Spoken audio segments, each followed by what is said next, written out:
Hello everyone, welcome back to my channel economics Margdarshan. आज का video है मैथमेटिकल इकोनॉमिक्स के लिए, ठीक है। और जिसका सबसे फर्स्ट बेसिक चैप्टर है सेट्स, ठीक है। तो सेट होता क्या है? सेट होता क्या है? देखो, हम लोग एवरीडे लाइफ में सेट सेट सेट सुनते हैं या बोलते हैं, ठीक है। तो सेट है क्या?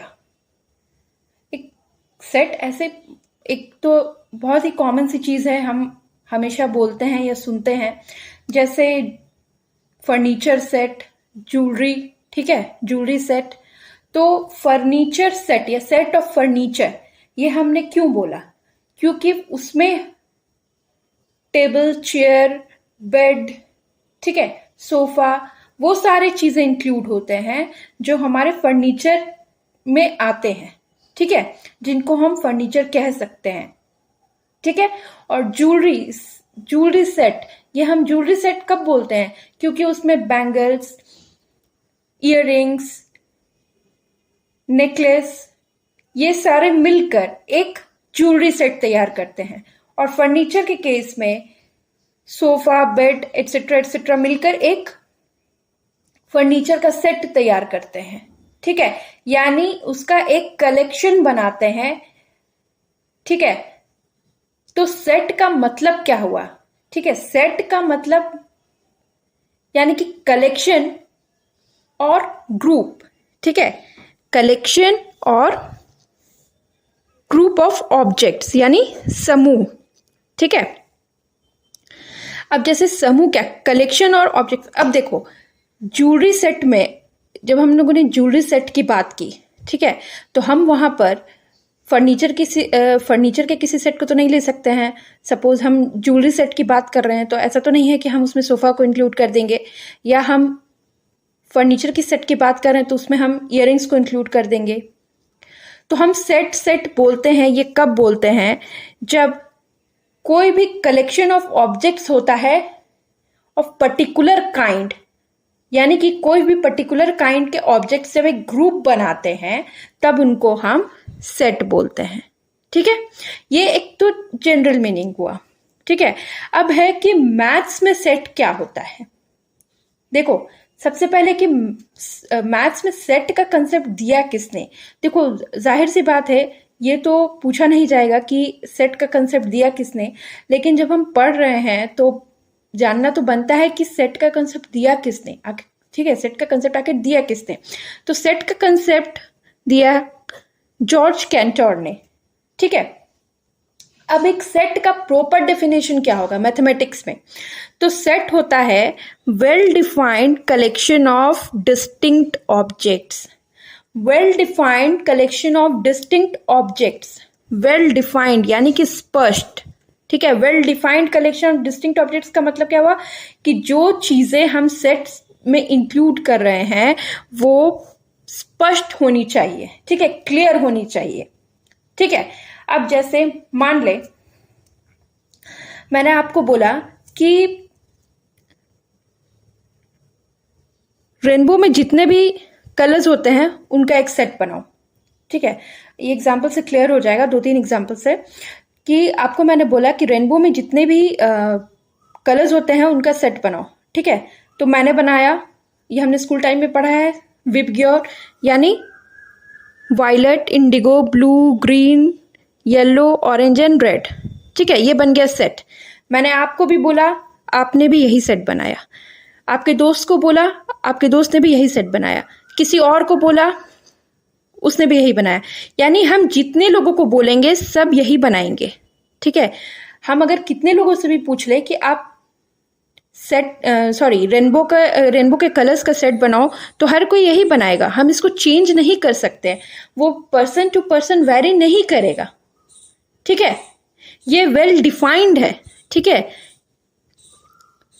इसलिए हम इसको सेट में इंक्लूड कर रहे हैं, इसलिए ये सेट कहलाया। एक और एग्जाम्पल लेते हैं। आपको बोला जाए कि इवन नंबर्स का सेट बनाओ, ठीक है। तो इवन नंबर्स का सेट मैंने लिखा, आपने लिखा 2, 4, 6, ठीक है, जहां तक होता है। 2 4 6 एंड सो ऑन, ठीक है। मैंने भी वही लिखा, आपके दोस्त ने भी वही लिखा, तो हम किसी से भी पूछेंगे तो हर लोग इवन नंबर्स का सेट यही बनाएंगे, वो चेंज नहीं होगा, पर्सन टू पर्सन वेरी नहीं करेगा, ठीक है। तो सेट जो है वो वेल डिफाइंड होना चाहिए, well defined collection of distinct objects होना चाहिए जो कि पर्सन टू पर्सन वेरी नहीं करे, ठीक है, वो कहलाया सेट। अब देखो, सपोज मैंने आपको बोला कि वर्ल्ड में जो 10 मोस्ट रिनॉन्ड इकोनॉमिस्ट्स हैं उनका सेट बनाओ, ठीक है। तो देखो, आपके अकॉर्डिंग 10 मोस्ट रिनॉन्ड इकोनॉमिस्ट्स कोई और हो सकते हैं, मेरे अकॉर्डिंग कोई और हो सकते हैं, और किसी थर्ड पार्टी के अकॉर्डिंग कोई और हो सकते हैं। तो हम इसको सेट नहीं कह सकते, ठीक है, हम इसको सेट नहीं कह सकते हैं। क्यों? क्योंकि उसका जो क्राइटेरिया है वो वेरी कर सकता है पर्सन टू पर्सन, ठीक है। इसका क्राइटेरिया मेरे अकॉर्डिंग अलग होगा, रिनॉन्ड इकोनॉमिस्ट का क्राइटेरिया मेरे अकॉर्डिंग अलग होगा, आपके अकॉर्डिंग अलग होगा, आपके फ्रेंड के अकॉर्डिंग अलग होगा, किसी और के अकॉर्डिंग, किसी और के लिए वो कुछ और होगा, ठीक है। तो हम इसको सेट में इंक्लूड नहीं कर सकते हैं, ठीक है, क्योंकि वो पर्सन टू पर्सन वेरी करेगा। तो आई थिंक इतने एग्जाम्पल से क्लियर हो चुका होगा कि सेट आखिर होता क्या है, ठीक है। अब देखो, सेट को हम लोग लिखते कैसे हैं, ये लिखा है ए। सेट को हम लोग हमेशा कैपिटल लेटर से डिनोट करते हैं, ठीक है, यह सेट नोटेशन, इसको हम लोग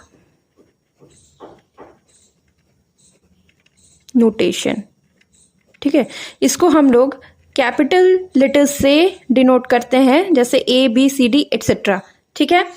और ये देखो, ये है 2 4, जैसे आपको बोला गया इवन नंबर्स का सेट बनाओ, ठीक है, तो आपने ये लिखा 2 4 6 8 10 12 एंड सो ऑन।